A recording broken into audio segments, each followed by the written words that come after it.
without further ado, good morning, everyone. Welcome to the last day of February in London. It is still winter. I don't know what that's all about. We are today releasing the 2023 Student Money and Wellbeing Report. It is our third year of this report. We had a couple of years through COVID and then post-COVID, and now this next once-in-a-lifetime financial crisis. So looking forward to sharing it with you. I will be going relatively quickly through it. For those of you that know me, I talk pretty quickly, so I will do my level best to slow down a little bit, but there is quite a lot to get through. So in terms of the operational side of it, we commissioned this research from a company called Censuswide, so it is independently commissioned. We had over 1,000 students complete the survey, and we completed this last month. It is in its third year. For brevity, we'll be referring to parents, guardians, carers, and all as parents and guardians, and we'll be using male and female based on how people identified in the survey. But for the purposes of brevity, we're not going to use all of the words every single time we do it. We'll be here all day. 7 key areas of findings, which we're going to very quickly run through, but the report obviously goes into much more depth. We're going to look at the reality of student finances, how the cost of living is compromising the support that people are getting for what we've historically referred to as the bank of mum and dad, how the cost of living is impacting on health and well-being, what students are doing in order to mitigate some of the worst consequences of the cost of living crisis, how students are working and what they're doing, how it's impacting on their academic attainment, which is an area we are particularly concerned about, and I know all of you professionals are as well, and how students are feeling about their financial future and looking ahead. So the reality of student finances is a little bit grim. The monthly gap between what students have and what they say they need is now £548. It held fairly steady in 2021 and 2022 from 329 to 395, 20% increase. We've seen a 40% increase this year. The inflation numbers came out this morning. Food inflation is running at 17%. Energy is up 129% in 12 months. So the fact that students are seeing that they need more money month on month and year on year is unfortunately not a surprise. The concern, of course, is that this is a very large number. And when we think about the number of students that are studying in the UK and the amount of money that on average they say that they need, this is quite a large pot of money that is missing out of the sector for these students. The average gap, again, for the third year in a row, is different for female students and male students, roughly 20%. There are a number of reasons that we believe that this might be true. Some of that is around financial behavior. Some of that is about women more naturally falling potentially into carer roles and having less time to work and the like. But we are concerned that this gap is growing between male students and female students. And in the report, we have a lot of student quotes. Rather than me reading them out loud, we've just picked a few of the most poignant ones. There is a concern among students that there's no real point. If they can't afford everything or anything, then why bother going? In the United States, they've seen the first year of enrollment at college dropping. So there is, I think, a little bit maybe of a concern that we might be heading in a similar direction if students' ability to fund and pay for their life at uni continues to decline. So how's this been exacerbated by financial support from parents and guardians, and what's that doing to familial relationships? Last year, 44% of students said that they were depending on financial contributions from what we refer to as the bank of mum and dad because student finance isn't enough. This is something that this year has seen a dramatic drop. A lot of students are concerned about asking for support because they're worried about their parents and guardians, which is, of course, coming from a very nice place. But if we assume that a lot of students need the money, and of them, a lot of them are now not asking for the money, that, of course, creates a more dire situation. The students who say that they're concerned about this are worried about how much their families can support them. But we've also seen a lot of quotes that they're worried about parents making sacrifices for them and potentially not heating or eating themselves in order to support their students, which just on a human level is just sad on top of everything else.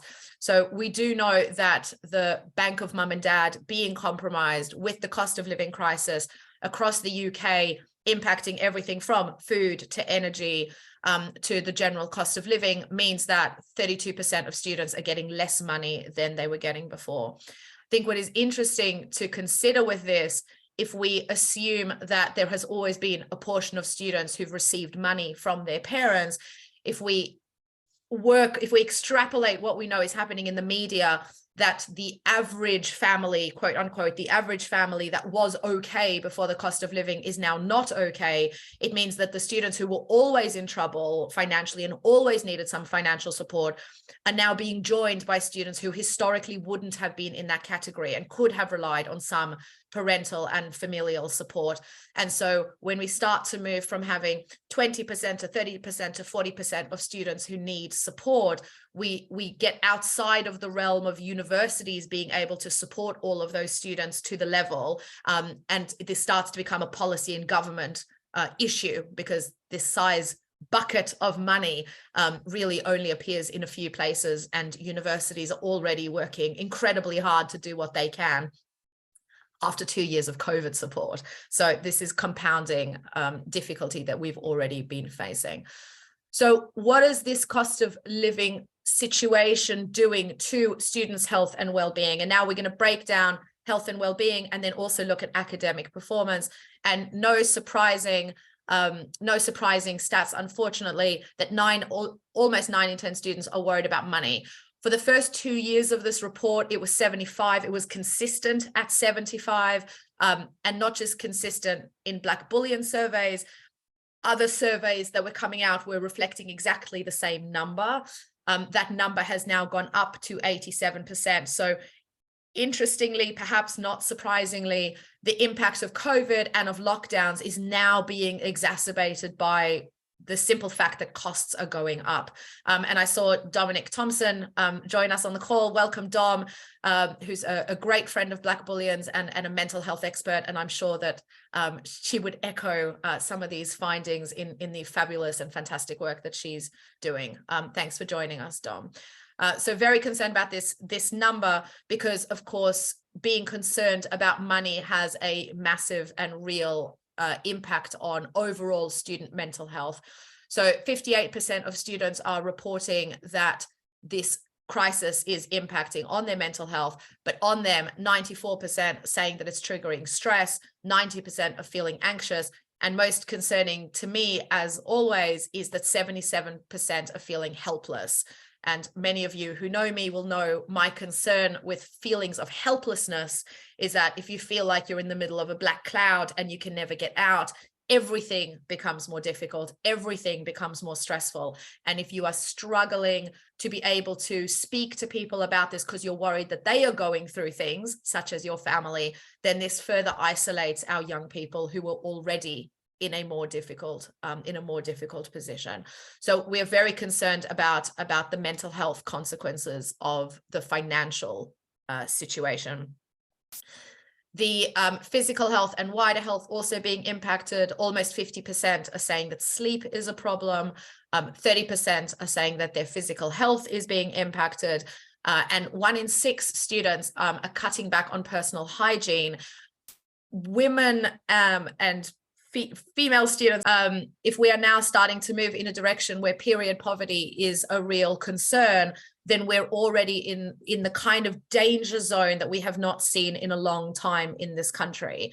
We are really applauding universities who are offering free products on campus.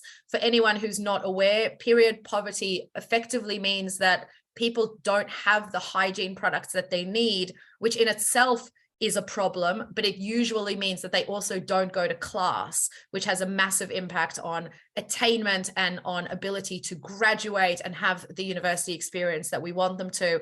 An increasing number of universities across the country over the last few years have been providing free sanitary products in bathrooms, and we really commend all universities and all institutions and companies in general who were doing that. Very concerned about some of these numbers. So that's the kind of the mental health side of it. I know I'm kind of zipping through it a little bit. The report is 47 pages long, and we break down every single one of these statistics at a much deeper level. The idea today, of course, is to give you a headline view so that you can get your cup of coffee and your full report and kind of really dig into the numbers and the stats and a lot of the student quotes. So what are students doing? So 46% of students are cancelling or missing out on social plans. This, of course, is something that a lot of people across the country are doing. So there is an element of, well, that's just the way it is. You skip a dinner. The challenge, of course, for students is that, and for universities, is that the student experience is built up of all of these small social elements of speaking to friends, of seeing friends, of going out, of doing things.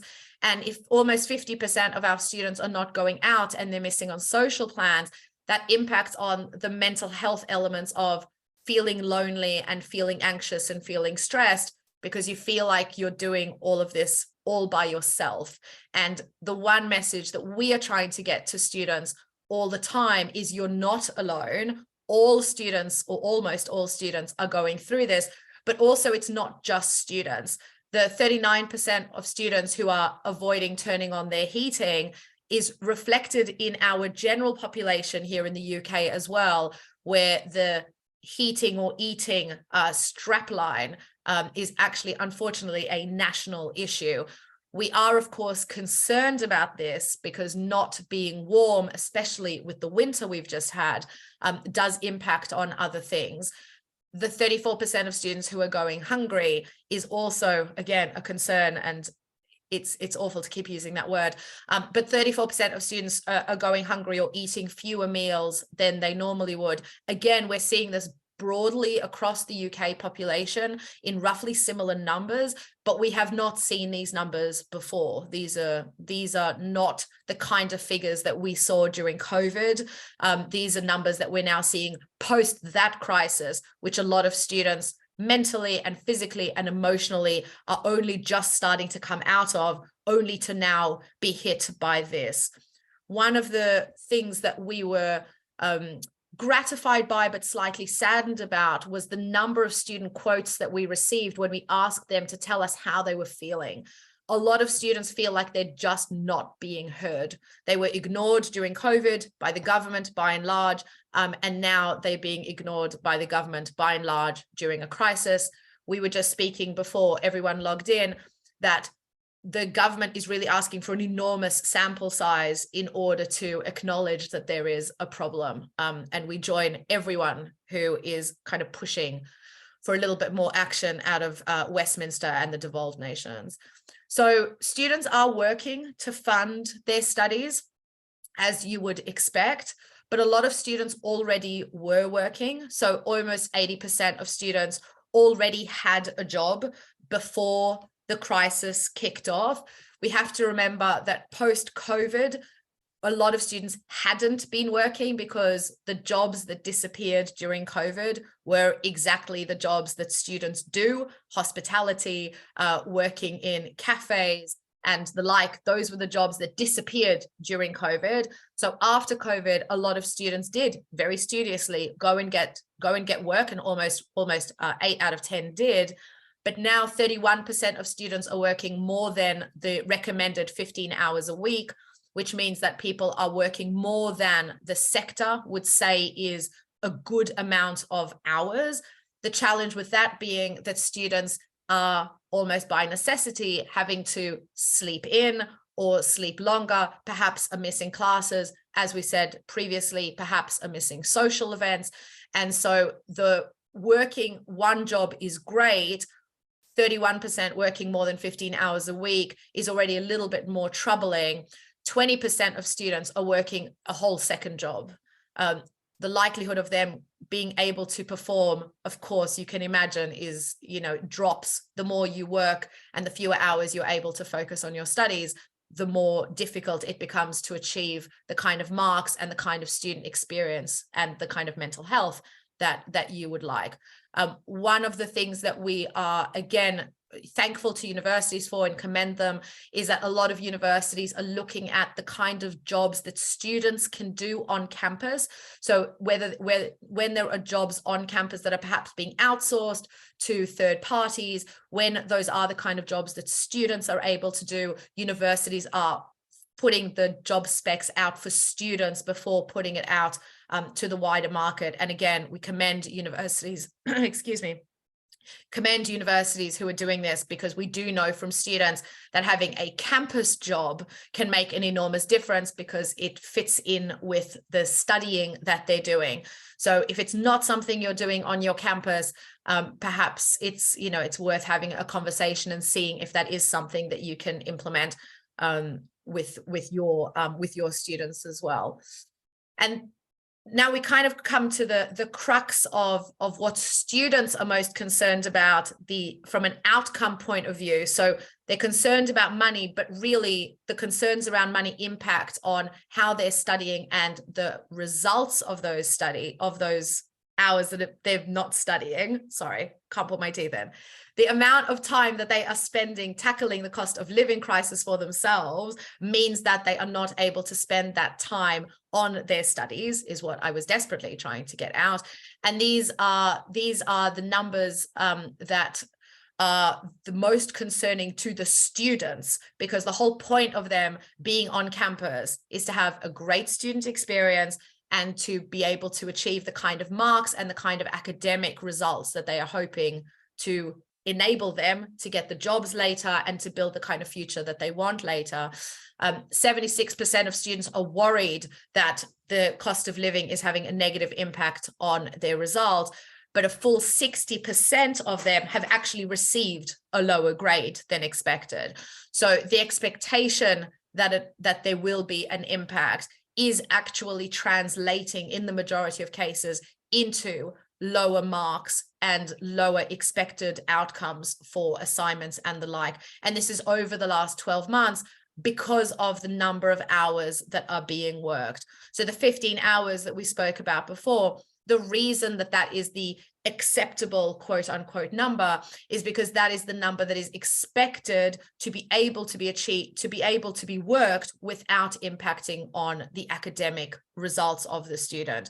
So this is actually what a lot of students are concerned about, because it's not just skipping a meal, which is bad enough in itself, but actually there is a longer term repercussion to this. If students get lower marks than they expect and lower grades than they expect, what does that then mean for getting a job and for being able to build a life beyond university?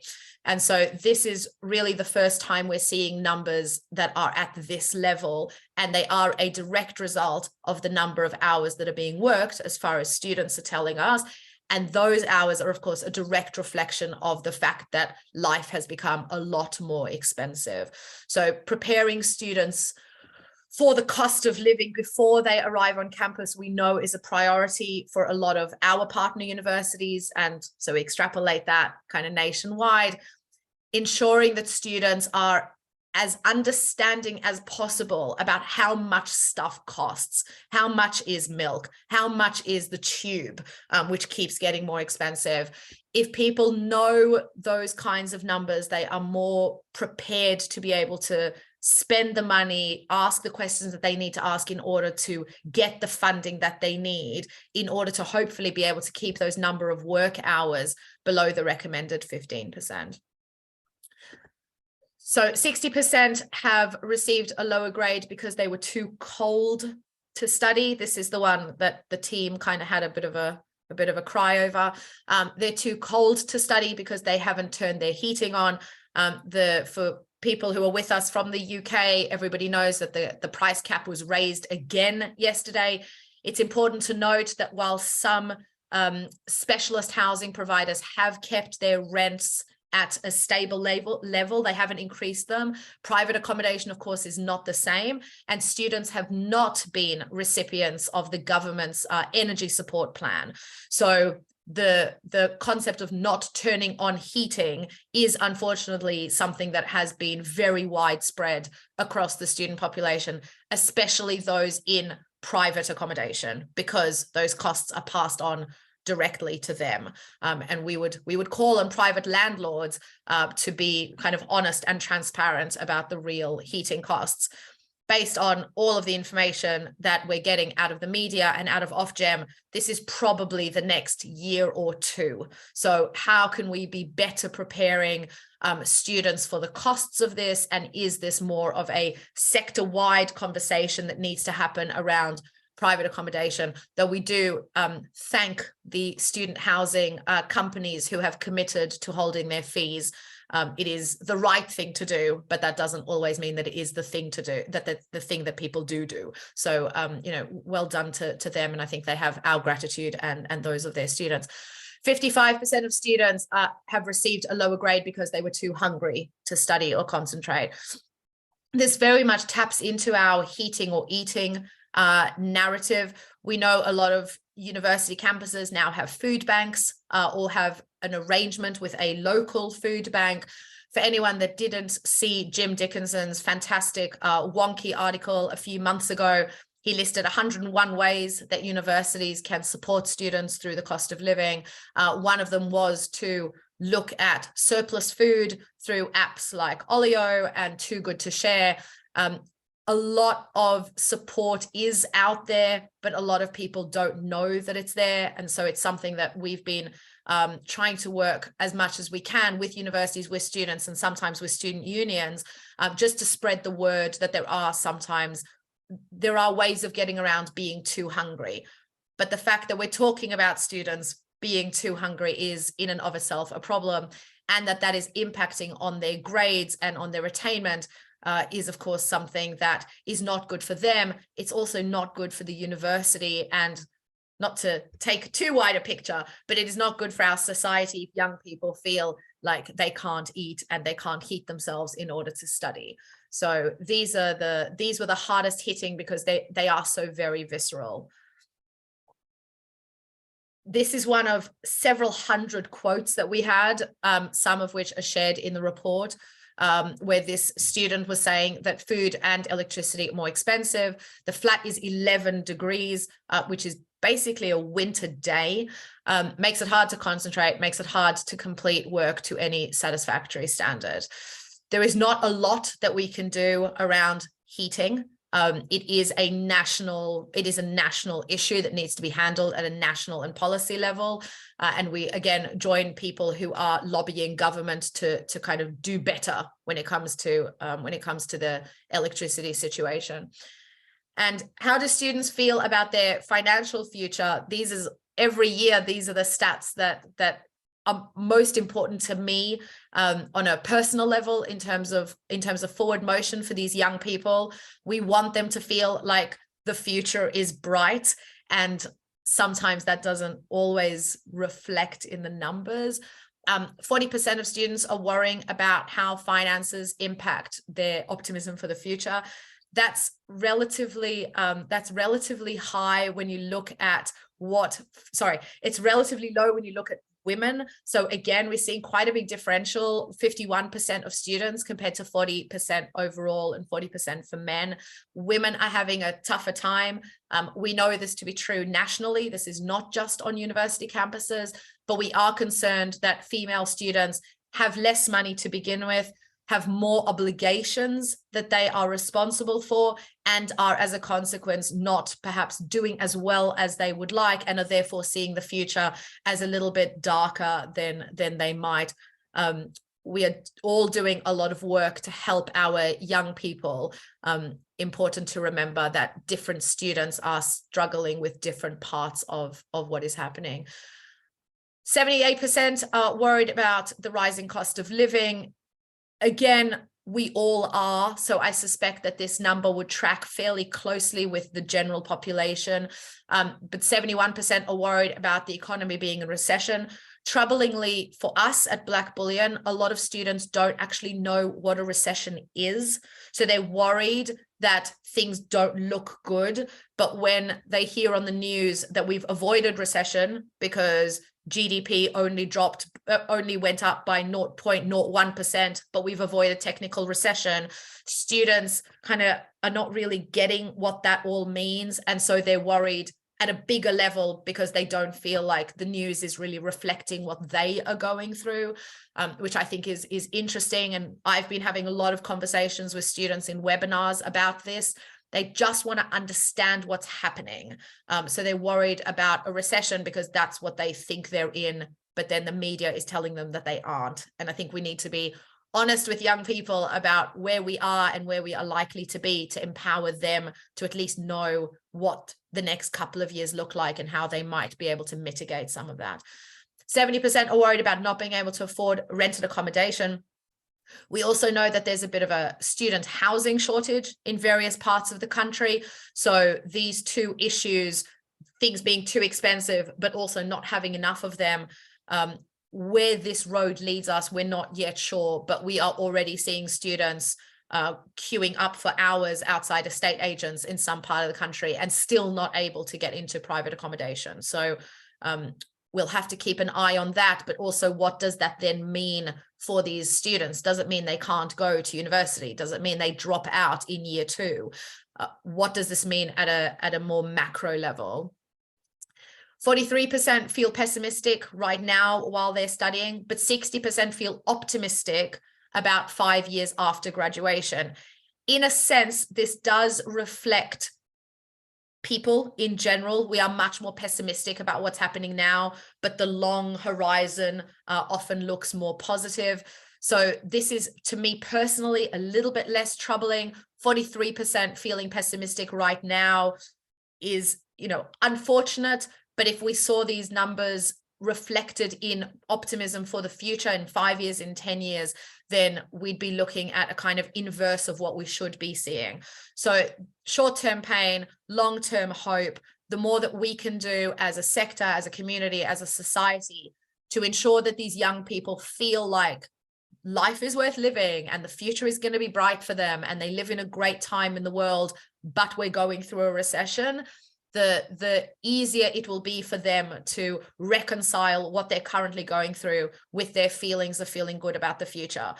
Every webinar I run for students, and I've spoken to hundreds of students in the last few weeks, I always say to them, this is my 4th recession. This is not the first recession you're going to live through. You're going to live through another one in about 10 years. There's people on the call who've been through a half a dozen recessions, if not more. We've seen high interest rates before. We've seen high inflation before. Nothing is new here that hasn't been seen before. It's new to our students. And so giving them confidence that this is actually just part of the ebb and flow of the economy and of the markets and of society does give them a little bit more confidence that this is not a once in a lifetime, whereas COVID was. So economic cycles do happen. Giving them the confidence to navigate them is, of course, what we do, working with many of you. But the long-term optimism is a positive shining light among quite a lot of gloom. So times are tough for students, but there is optimism, there is resilience, there is a determination to do well. It's about having the tools to be able to do that. A lot of students do still believe in the value of university. They do believe that it's a long-term investment in their futures.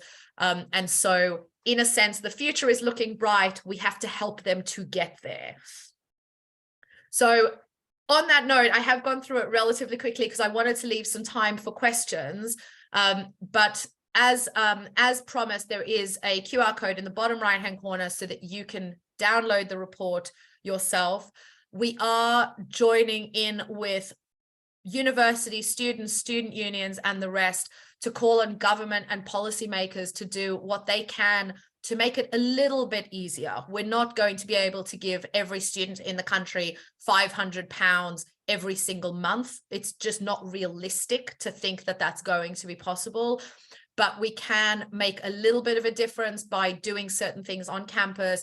We last year, many of you will know, bought the Scholarship Hub. We are trying to build a multi-million-pound pot of additional corporate funding, and a lot of companies are indicating that they would very much like to support that. So we're hoping to play our little part within that and to continue to work with you to support the 2.5 million students in the country who want a better future for themselves, and they're coming to university to make sure that that happens. So please do download the report, but I'll open it up to questions and comments. So thank you all very much.